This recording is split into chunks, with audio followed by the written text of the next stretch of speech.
കൃഷ്ണഗാഥ സീരിയലിൻ്റെ ലേറ്റസ്റ്റ് എപ്പിസോഡിൻ്റെ റിവ്യൂയിലേക്ക് എല്ലാവർക്കും സ്വാഗതം. അങ്ങനെ നവീനോട് വഴക്കിട്ട് ഗാഥ നേരെ ചെല്ലുന്നത് സിത്താരയുടെ അരികിലേക്കായിരിക്കും. അങ്ങനെ വീട്ടിൽ വന്ന് കോളിംഗ് ബെൽ അടിച്ചുകൊണ്ടിരിക്കുവാണ്ടോ ഗാഥ. ഈ സമയം സിത്താര ചോദിക്കണേ, ആരാ ഇങ്ങനെ ബെല്ലടിച്ചുകൊണ്ടിരിക്കുന്നത്? സിനി ഒന്ന് നിന്ന് നോക്കിക്കേ. അങ്ങനെ സിനി വാതിൽ തുറക്കുമ്പോഴായിരിക്കും അവിടെ നിൽക്കുന്ന ഗാഥേനെ കാണുന്നത്. ഈ സമയം ഗാഥ ദേഷ്യത്തിൽ അകത്തേക്ക് കയറി വരുവാണ്.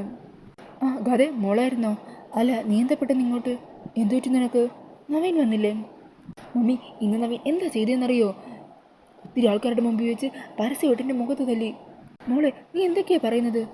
അന്നേരം സിനി ചോദിക്കണേ, അല്ല ഗാഥ മാഡം, നവീനെ പോലെ ഒരാൾ ഒരു കാരണമില്ലാതെ മാഡത്തെ തല്ലി എന്ന് പറയുമ്പോൾ ഈ സമയം ഗാഥ പറയണേ, ഓ അല്ലെങ്കിലും നവീൻ ചെയ്യുന്നതിനൊക്കെ ഒരു കാരണം ഉണ്ടാകുമല്ലോ, ഞാനല്ലേ തെറ്റുകാരി? മമ്മിയെ വിളിച്ചപ്പോൾ ഞാൻ എത്ര സന്തോഷത്തിലായിരുന്നെന്ന് മമ്മിക്കറിയില്ലേ? റെസ്റ്റോറൻറ്റിൽ കയറിയപ്പോഴും കുഴപ്പമില്ലായിരുന്നു. എന്നാൽ അവിടെ വെച്ച് ഒരു വെയിറ്റർ എന്നോട് മോശമായിട്ട് പെരുമാറി. അവനോട് ഞാൻ ദേഷ്യപ്പെട്ടു, അവനോട് ഞാൻ പൊട്ടിത്തെറിച്ചു, അവനെ തല്ലാൻ ഞാൻ കൈയോങ്ങി. അതിനാണ് നവീൻ എൻ്റെ കൈ തടഞ്ഞ് അവരുടെ എല്ലാവരുടെ മുമ്പിൽ വെച്ച് എൻ്റെ കരണത്തിലടിച്ചത്. ഞാൻ എത്രക്ക് വിലയില്ലാത്തവളാണോ മമ്മി? മോളെ, നീ ഇങ്ങനെ സങ്കടപ്പെടല്ലേ. പിന്നെ ഞാൻ എന്താ ചെയ്യേണ്ടത് മമ്മി? നവീന് വേണ്ടി ഞാൻ മാറാൻ കുറേ ശ്രമിക്കുന്നുണ്ട്. പക്ഷേ നവീൻ എന്താ വിചാരിച്ചു വെച്ചിരിക്കുന്നത്? പെണ്ണുങ്ങളെന്താ ആണുങ്ങളുടെ അടിമകളാണെന്നോ? ഞാൻ നവീൻ്റെ കാൽക്കൽ കിടക്കണോ എല്ലാം സഹിച്ചിട്ട്? അങ്ങനെ ഗാഥയുടെ പൊട്ടിത്തെറിച്ചുകൊണ്ട് നിൽക്കുവാണ്ടോ. ഈ സമയത്തായിരിക്കും നവീൻ അവിടെ എത്തുന്നത്. നവീനാണെങ്കിൽ ഗാഥയോട് സംസാരിച്ച് ഗാഥയെ കൺവിൻസ് ചെയ്യാനായിട്ട് അരികിലേക്ക് വരുവാണ്. എന്നാൽ നവീനെ കാണുന്നതും ഗാഥ ദേഷ്യത്തിൽ ഒന്നും മിണ്ടാതെ റൂമിൽ കയറി വാതിലടക്കുവാണ്. നവീൻ പലതവണ വാതിൽ വന്ന് മുട്ടുന്നുണ്ട് കേട്ടോ, എന്നാൽ ഗാഥ തുറക്കുന്നില്ല. അങ്ങനെ നവീനും ദേഷ്യത്തിൽ സിത്താരയുടെ അരികിലേക്ക് എത്തുവാണ്. ഈ സമയം സിത്താര ചോദിക്കുന്നുണ്ട്, നവീൻ എന്താ പ്രശ്നം? എന്തിനാ നീ ഗാഥ മോളെ തല്ലിയത്? അന്നേരം നവീൻ പറയണേ, ഞാൻ ഗാഥയെ തല്ലിയ കാര്യം മാത്രമേ പറഞ്ഞല്ലോ, അതിനുണ്ടായ സാഹചര്യം എന്താണെന്ന് മാഡത്തോട് ഗാഥ പറഞ്ഞില്ലേ? സത്യം പറഞ്ഞാൽ മടുത്തു മാഡം, എനിക്ക് കുറച്ച് വെള്ളം തരുമോ? അങ്ങനെ നവീന് വെള്ളമൊക്കെ എടുത്ത് കൊടുക്കുന്നുണ്ട് സിനി. എന്നിട്ട് നവീൻ പറയണേ, ഗാഥ തന്നെ എന്നെ ഇങ്ങോട്ട് വന്ന് പറയുമായിരുന്നു പുറത്തു പോകാമെന്ന്. സന്തോഷത്തിൽ തന്നെയായിരുന്നു, മാഡത്തെ വിളിച്ചപ്പോഴും സന്തോഷത്തിലായിരുന്നല്ലോ. പെട്ടെന്നാണ് അയാളുടെ മൂഡാകെ ചേഞ്ചായത്. ഒരാവശ്യമില്ലാതെ ആ വെയിറ്ററോടും അവിടെയുള്ള ആൾക്കാരോടും വഴക്കിടുമായിരുന്നു ഗാഥ. അവർ എന്തൊക്കെയാണ് പറഞ്ഞെന്നറിയോ? ഗാഥയുടെ പെരുമാറ്റം വീണ്ടും അതിര് കിടക്കുമെന്ന് കണ്ടപ്പോൾ എനിക്കതല്ലാതെ വേറെ മാർഗ്ഗമില്ലായിരുന്നു. എനിക്കറിയാം സ്ത്രീകളെ തല്ലി അങ്ങനെയല്ല ആണത്തം കാണിക്കേണ്ടതെന്ന്, എനിക്കതിനോട് തീരെ താല്പര്യമില്ല. പക്ഷേ എൻ്റെ കയ്യിൽ നിന്ന് അങ്ങനെ സംഭവിച്ചു പോയി. സത്യം പറഞ്ഞാൽ മാഡം എൻ്റെ കാര്യം കൂടി ഒന്ന് ചിന്തിക്കണം. മാഡത്തിന് മോളെക്കുറിച്ച് വലിയ ആശങ്കയും ഉൾക്കൊണ്ടേക്കെ ഉണ്ടാവും. ഗാഥ അനുഭവിക്കുന്ന ടെൻഷൻ കാണുമ്പോൾ മാഡത്തിൻ്റെ മനസ്സ് വല്ലാതെ നേറുന്നുണ്ടാവും. അതുപോലെ അല്ലെങ്കിൽ അതിനേക്കാളും കൂടുതൽ ടെൻഷനില്ല ഞാനും. കുറച്ച് ദിവസം മുമ്പ് വരെ ഗാഥ ഒരു നാട്ടിൻപുറത്തുകാരി പെണ്ണായിരുന്നു. ഒറ്റ വാക്കുകൊണ്ട് ഒറ്റ നോട്ടം കൊണ്ട് ആൾക്കാരുടെ എല്ലാം മനസ്സ് കീഴടക്കാൻ പറ്റുന്ന പെണ്ണ്. എന്നാൽ പെട്ടെന്ന് ഗാഥയുടെ പെരുമാറ്റം ചേഞ്ച് ആവും, പെട്ടെന്ന് വീണ്ടും പഴയ പോലെ ആകും. സത്യം പറഞ്ഞാൽ എനിക്കത് മനസ്സിലാവുന്നില്ല മാഡം. അന്നേരം സിത്താര നവീനെ ആശ്വസിപ്പിക്കാൻ ശ്രമിക്കുന്നുണ്ട്.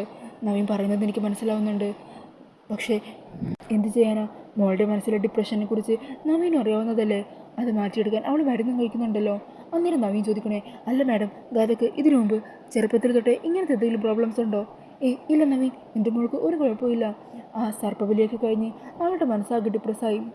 ഈ സർപ്പശാപം അതെങ്ങനെയെങ്കിലും ഒന്ന് തീർന്നാൽ മതിയായിരുന്നു. അതിനു വേണ്ടിയിട്ടുള്ള പൂജകളും മറ്റും ചെയ്യാനായിട്ട് ഞങ്ങൾ പൂജാരിയൊക്കെ കണ്ടിരുന്നു. ഉടനെ തന്നെ അതിനൊക്കെ ഒരു പരിഹാരം ഉണ്ടാകും നവീൻ എൻ്റെ മോളെ വേണ്ടാന്നൊരിക്കലും പറയരുത്. നവീൻ്റെ വായിൽ നിന്നും അങ്ങനെ ഒരു വാക്ക് വീണ് കഴിഞ്ഞാൽ അതെൻ്റെ മോൾക്ക് ഒരിക്കലും താങ്ങാൻ പറ്റില്ല. നവീൻ കുറച്ചുകൂടി ഒന്ന് ക്ഷമിക്കണം. അന്നേരം നവീനാണെങ്കിൽ മറ്റൊന്നും പറയാതെ അവിടെ നിന്നും പോകുവാണ്ടോ. പിന്നീട് കാണിക്കുന്നത് മുത്തശ്ശിയും നന്ദനും കൂടി ഇന്ന് നടന്ന കാര്യങ്ങളെക്കുറിച്ചൊക്കെ സംസാരിച്ചുകൊണ്ടിരിക്കുന്നതാണ്. അന്നേരം നന്ദൻ പറയണേ, ഇപ്പോൾ പോയി റോഡിൽ വരെ എത്തി. കളരിക്കലെ കുടുംബ പ്രശ്നങ്ങൾ, ആ ഗാഥയുടെ അഹങ്കാരം, അത് നവീനൊട്ട് സഹിക്കാൻ പറ്റിയിട്ടുണ്ടാവില്ല. അത്രയ്ക്ക് നിയന്ത്രണം വിട്ടിട്ടായിരിക്കും അവൻ്റെ ഭാഗത്തു നിന്ന് അങ്ങനെ ഒരു പ്രവൃത്തി ഉണ്ടായത്. ഇത്ര നാൾ മുമ്പ് വരെ നവീൻ എന്തെങ്കിലും ഫംഗ്ഷനിൽ പോകുമ്പോഴോ അല്ലെങ്കിൽ മറ്റെന്തെങ്കിലും ചടങ്ങിന് പോകുമ്പോഴോ അവിടെ കാണുന്ന ആൾക്കാരൊക്കെ നവീനെ ബഹുമാനത്തോടെയാണ് നോക്കിയത്. എന്നാൽ ഗാഥാവിൻ്റെ ജീവിതത്തിൽ ഇനിയും തുടർന്ന അവൻ എല്ലാവർക്കും മുമ്പിൽ പരിഹാസപാത്രമായിട്ട് തലകുനിച്ച് നിൽക്കേണ്ടി വരും. നമ്മുടെ നവീനെ നമുക്കങ്ങനെ കാണാൻ പറ്റുമോ അമ്മേ? അന്നേരം മുത്തശ്ശി പറയണേ, ഇല്ല നന്ദ, ഒരിക്കലും ഇല്ല. ഇതിന് എത്രയും പെട്ടെന്ന് തന്നെ ഒരു പരിഹാരം കണ്ടെത്തിയേ പറ്റുള്ളൂ. ഇനിയും നമ്മൾ സത്യങ്ങൾ തുറന്നു പറയാതിരുന്ന തകരാൻ പോകുന്നത് നമ്മുടെ കുഞ്ഞിൻ്റെ ജീവിതമായിരിക്കും.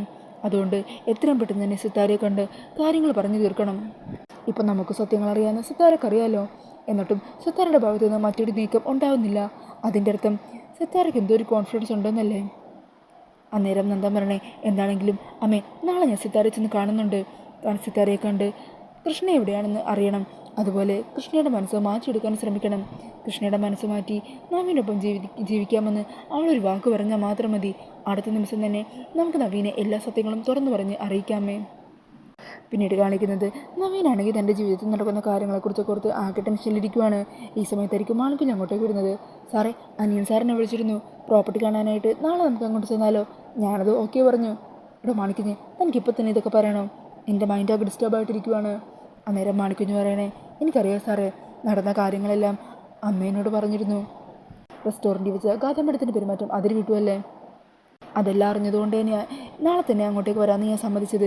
ഈ ഒരു ടെൻഷനിൽ സ്ട്രെസ്സിൽ സാർ വീണ്ടും ഇവിടെ നിന്ന് കഴിഞ്ഞാൽ സാറിൻ്റെ മനസ്സിനെ തന്നെയല്ലേ അത് ബാധിക്കുന്നത്. അതിൽ ഈ ടെൻഷനും സ്ട്രെസ്സും നിന്നൊക്കെ മാറി, സിറ്റിയിലെ തിരക്കുകളിൽ നിന്നൊക്കെ ഒന്ന് മാറി ഒരു ഗ്രാമത്തിലേക്ക് പോയി കഴിഞ്ഞാൽ സാറിൻ്റെ മനസ്സൊന്ന് റീഫ്രഷ് ആകും. അതിന് വേണ്ടിയിട്ടാണ് ഞാൻ പറഞ്ഞത്. അപ്പോൾ എങ്ങനെയാണ് സാറേ, നാളെ നമ്മൾ അങ്ങോട്ടേക്ക് പോകുമല്ലേ? എന്താണെന്ന് വെച്ചാൽ ചെയ്യാം. അങ്ങനെയാണെങ്കിൽ ഞാനിപ്പോൾ തന്നെ സാറിനെ വിളിച്ച് പറയാം. പിന്നെ സാർ ആ വീഡിയോ ഒക്കെ എടുത്ത് ഒന്നുകൂടി കണ്ടോ? എന്തെങ്കിലും ഡൗട്ടൊക്കെ ഉണ്ടെങ്കിൽ നമുക്കൊന്ന് ചോദിക്കാമല്ലോ. ഈ സമയം നവീൻ ചോദിക്കുന്നുണ്ട്, അല്ല തനിക്ക് ആ നാട്ടിലേക്ക് പോകാൻ എന്താ ഇത്ര താല്പര്യം? അവിടെ എന്താ ആരെങ്കിലും കണ്ടുവച്ചിട്ടുണ്ടോ? എൻ്റെ സാറേ ഒന്ന് പോവും. മുമ്പായിരുന്നെങ്കിലേ ഒരു പെണ്ണിനെ കണ്ടെത്തണമെന്നും കല്യാണം കഴിക്കണമെന്നൊക്കെ ആഗ്രഹം ഉണ്ടായിരുന്നു. പക്ഷേ എൻ്റെ സാറിൻ്റെ ജീവിതം കാണുമ്പോൾ ഉണ്ടല്ലോ, കല്യാണമേ വേണ്ടെന്നുള്ളൊരു ചിന്തയിലേക്ക് ഞാനെത്തി. എനിക്കെപ്പോഴും എൻ്റെ സാറിൻ്റെ കൂടെ ഇങ്ങനെ നടന്നാൽ മാത്രം മതി. എന്നാൽ ശരി സാറേ, നാളെ നമുക്ക് നേരത്തെ പോകാനുള്ളതാ, റെഡി ആയിക്കൊള്ളണം. അങ്ങനെ പറഞ്ഞ് മാണിക്കുഞ്ഞ് അവിടെ നിന്നും പോകുവാണ്. പിന്നീട് കാണിക്കുന്നത് റൂമിലെ ടെൻഷനോട് കൂടിയിരിക്കുന്ന ഗാഥേനെയാണ് കേട്ടോ. ഈ സമയം ഗാഥയെ പറഞ്ഞൊന്ന് അനുനയിപ്പിക്കാനായിട്ട് സിത്താര അരികെ വന്നിരിക്കുവാണ്. മോളെ, എന്താ ഇതൊക്കെ? തിരുമേനി പറഞ്ഞ കാര്യങ്ങളൊക്കെ നമ്മൾ ചെയ്തുകൊണ്ടിരിക്കുമല്ലേ? ഞാൻ ആ പൂജാരിയെ കണ്ടിരുന്നു. പറഞ്ഞ പരിഹാരക്രിയകളെല്ലാം ചെയ്യാനായിട്ട് അതിനാവശ്യമുള്ള കാര്യങ്ങളൊക്കെ ഞാൻ റെഡിയാക്കിയിട്ടുണ്ട്. അധികം വൈകാതെ തന്നെ പൂജകളെല്ലാം പൂർത്തിയാക്കി കഴിഞ്ഞാൽ എല്ലാ പ്രശ്നങ്ങളും തീരും. മോൾക്കിപ്പോഴും തലവേദന എന്തെങ്കിലും തോന്നുന്നുണ്ടോ? ഉണ്ടെങ്കിൽ മമ്മി മരുന്നെടുത്ത് തരാം. വേണ്ട മമ്മി, ആ മരുന്ന് കഴിക്കാൻ തുടങ്ങിയതിന് ശേഷമാണ് എൻ്റെ തലക്കൊക്കെ ആകെ ഒരു മരവിപ്പ് പോലെ, പിന്നീട് ചെയ്ത് കൂട്ടുന്നതെന്ന് ഞാനല്ലാതാവുന്ന പോലെ തോന്നുന്നു. സത്യം പറഞ്ഞാൽ സർപ്പശാപവും അതിപ്പോഴും എന്നെ പിന്തുടരുന്ന കാര്യമൊക്കെ ആ പൂജാരി പറഞ്ഞപ്പോൾ എല്ലാ മുത്തശ്ശി അടക്കം എല്ലാവരും തലയിണക്കി കേട്ടതല്ലേ. എന്നിട്ടും എന്നെ എന്താ അവരാരും മനസ്സിലാക്കാത്തത്? എൻ്റെ ഭാഗത്തുനിന്ന് ഒരു തെറ്റ് കണ്ടു കഴിഞ്ഞാൽ എല്ലാവർക്കും എന്നെ ശാസിക്കാനും ഒറ്റപ്പെടുത്താനും ഞാനൊരു അഹങ്കാരിയാണെന്ന് പറയാനും എടുക്കും. സത്യം പറഞ്ഞാൽ എനിക്ക് മടുത്തു മമ്മി. അന്നേരം സിത്താര ഗാഥേനെ ആശ്വസിപ്പിക്കുന്നൊക്കെ ഉണ്ട്. എല്ലാം ശരിയാവും മോളെ. മോള് നവീനത്തുള്ള ഒരു ജീവിതത്തിന് വേണ്ടി ആഗ്രഹിക്കുന്നില്ല. ആ ഒരു ആഗ്രഹം എത്ര പെട്ടെന്ന് തന്നെ നടക്കും. അതിനുവേണ്ടി കുറച്ചൊക്കെ മോളൊന്ന് ശ്രമിക്കേണ്ടി വരും. നിൻ്റെ ഈ വാശിയും അഹങ്കാരവും ഒന്ന് കുറച്ചെങ്കിലും നീ മാറ്റി വെക്കണം, മമ്മിക്ക് വേണ്ടിയെങ്കിലും. അങ്ങനെ ഓരോന്നൊക്കെ പറഞ്ഞ് ഗാഥയെ ആശ്വസിപ്പിക്കുവാണ്. ഈ സമയം സുനന്ദ ഗാഥയ്ക്ക് കഴിക്കാതെ ഫുഡൊക്കെ അവിടെ എടുത്ത് വെക്കുന്നുണ്ട് കേട്ടോ. എന്നിട്ട് അവിടെ നിന്നും പോകുവാണ്. അന്നേരം സിത്താര പറയണേ, വാ മമ്മി മോൾക്ക് ഫുഡ് വാരിത്തരാം, കുറച്ച് ഫുഡ് കഴിക്കും. വേണ്ട മമ്മി, മമ്മിക്ക് വേണ്ടിയല്ലേ, മമ്മി പറഞ്ഞാൽ മോൾ അനുസരിക്കില്ലേ? ശരി, മമ്മി വാരിത്തന്നോ. അങ്ങനെ ഗാഥയ്ക്ക് ഫുഡൊക്കെ വാരി കൊടുക്കുവാണ്ടോ സിത്താര. പിന്നീട് കാണിക്കുന്നത് ഇലയുടെയൊക്കെ ഉണ്ടാക്കിക്കൊണ്ടിരിക്കുന്ന തങ്കത്തിനെയാണ്. ഈ സമയം കൃഷ്ണ അങ്ങോട്ടേക്ക് വരിക. ആ തങ്കം, ഇതാരാ ആർക്കാ ഇലയുടെയൊക്കെ ഉണ്ടാക്കുന്നത്? എനിക്ക് വേണ്ടിയാണോ? പിന്നെ നിനക്കല്ലാതെ ആർക്ക് വേണ്ടിയാടിയും? എന്തൊക്കെ പറഞ്ഞാലും ശരി അമ്മേ, അമ്മയുടെ കയ്യിൽ നിന്ന് ഇലയുടെ മാത്രം ഇത്രയും പെർഫെക്റ്റായിട്ട് ഉണ്ടാക്കാൻ എനിക്ക് പഠിക്കാൻ പറ്റിയിട്ടില്ല. ഇത് അമ്മ ഉണ്ടാക്കുമ്പോഴുള്ള രുചിയുണ്ടല്ലോ, അത് ഞാൻ എങ്ങനെ ഉണ്ടാക്കിയാലും വരാറില്ല. ഇതാ, എന്താണെങ്കിലും നീ ഇത് ഇത്രയ്ക്ക് കഴിക്കാൻ ആഗ്രഹിച്ചല്ലേ, ഇതാ കഴിക്കുന്നു പറഞ്ഞ് കൃഷ്ണയുടെ വായിലേക്ക് തങ്കം അത് വെച്ച് കൊടുക്കുവാണ്. അന്നേരം ചൂടുകൊണ്ട് കൃഷ്ണ കരയുക. ആ എന്തൊരു ചൂടായത്! പിന്നെ ഒരിത്തിരി ചൂട് കൊണ്ടിട്ടാണോ നീ ഇങ്ങനെ വെച്ച് ഉണ്ടാക്കുന്നത്? പിന്നെ ചൂടോടെ ഇങ്ങനെ വായു വെച്ചാൽ അപ്പോൾ ഇതുപോലുള്ള റിയാക്ഷനൊക്കെ അല്ലേ ഉണ്ടാകും. എന്തൊക്കെ പറഞ്ഞാലും അമ്മ ഉണ്ടാക്കുന്ന ഇലയിടാം സൂപ്പർ, എൻ്റെ ഏറ്റവും പ്രിയപ്പെട്ട സാധനം തന്നെ അത്. അത് കേൾക്കുമ്പോൾ തങ്കം പറയണേ, നിനക്ക് മാത്രമല്ല മറ്റൊരാൾക്കും ഈ ഇലയുടെ ഒത്തിരി പ്രിയപ്പെട്ടതായിരുന്നു. അതാർക്കാ? സിതാര മേഡത്തിനാണോ? അല്ല. ഓ, അപ്പോൾ എൻ്റെ അച്ഛനായിരിക്കും അല്ലേ? എന്നിട്ട് അതെ, ആ ചോദ്യത്തിനുള്ള ഉത്തരം തന്നു. ഇനി കൂടുതൽ ചോദ്യമൊന്നും വേണ്ട കേട്ടോ. ഇതാ കഴിച്ചേ. ഇനി അമ്മ കഴിക്കുക എന്ന് പറഞ്ഞ് തങ്കത്തിൻ്റെ വായിലും വെച്ച് കൊടുക്കുവാണ്. അങ്ങനെ അവർ സംസാരിച്ച് നിൽക്കുന്ന സമയത്തായിരിക്കും കേട്ടോ പുറത്ത് ശ്രീനിവാസൻ്റെ കാറ് വന്ന് നിൽക്കുന്നത്. കാറിൽ നിന്നും ശ്രീനിവാസൻ ഇറങ്ങുന്ന ആ ഒരു സീനൊക്കെ കാണിച്ചുകൊണ്ടാണ് എപ്പിസോഡ് തീരുന്നത്. പിന്നീട് പ്രമോയിൽ കാണിക്കുന്നത് പുറത്തേക്ക് വന്ന കൃഷ്ണ കാണുന്നത്. കൃഷ്ണനെ കാണാനായിട്ട് അവിടെ എത്തിയ ശ്രീനിവാസനാണ്. അല്ല, ഇതാര്? അനിയൻ സാറോ? സാറെന്താ ഇതുവഴി? അത് പിന്നെ മോളെ കാണാൻ വേണ്ടി വന്നതാണ്. നമ്മുടെ പ്രോപ്പർട്ടി വിൽക്കാൻ വേണ്ടി കൂട്ടർ താല്പര്യം പ്രകടിപ്പിച്ചു എന്ന് പറഞ്ഞില്ലേ, അവർ നമ്മൾ അയച്ചു കൊടുത്ത വീഡിയോ ഒക്കെ കണ്ടു.